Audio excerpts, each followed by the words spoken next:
टोलनाक्यावर जेवणासाठी थांबले आणि पती पत्नीमध्ये वाद. पत्नीचा स्कॉर्पिओत अपहरण. काय आहे प्रकार पाहाच. पिंपरी चिंचवड परिसरातून महिलेचे स्कॉर्पिओमधून अपहरण करण्यात आल्याचा सीसीटीव्ही व्हिडिओ समोर आला आहे. हा प्रकार घरगुती वादातून घडल्याचा पिंपरी चिंचवड पोलिसांच्या तपासात समोर आले आहे. पती पत्नीच्या वादातून हा प्रकार घडल्याचं पोलिसांनी सांगितलं आहे. पोलिसांनी दिलेल्या माहितीनुसार पिंपरीच्या काळभोर नगर परिसरातून 3 जणांनी महिलेचे स्कॉर्पिओमधून अपहरण केल्याचा संशय व्यक्त केला जात होता.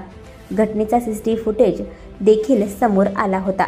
या घटनेची माहिती मिळताच पिंपरी चिंचवड पोलिसांनी तात्काळ तपास करत अवघ्या काही तासातच या प्रकरणाचे सत्य समोर आणले आहे. हा सर्व प्रकार अपहरणाचा नसून पती पत्नीच्या वादातून घडल्याचं समोर आलं आहे. मुंबईवरून पुण्याच्या दिशेने प्रवास करणाऱ्या पती पत्नीचे काळभोर नगर परिसरात येताच वाद झाले. पत्नीने स्कॉर्पिओमधून उतरून रागात पुढे चालायला लागली. महिलेला स्कॉर्पिओमधील सर्वजण विनवणी करत होते, मात्र महिला ऐकण्याच्या मनस्थितीत नव्हती.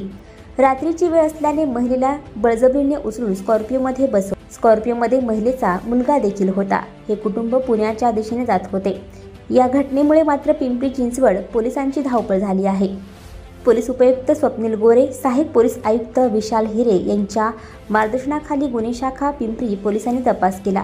मुंबईच्या दिशेवरून पुण्याच्या दिशेने जाणारं कुटुंब सोमाटणे फाटा येथील टोलनाक्यावर जेवणासाठी थांबले. तिथेच पती पत्नीमध्ये वाद झाले. पुन्हा पिंपरीत पत्नी रागाच्या भरात स्कॉर्पिओमधून खाली उतरली. महिलेचा दुसरा विवाह असून त्यांना एक मुलगा देखील आहे. हा सर्व प्रकार अपहरणाचा नसल्याचा समोर आला आहे.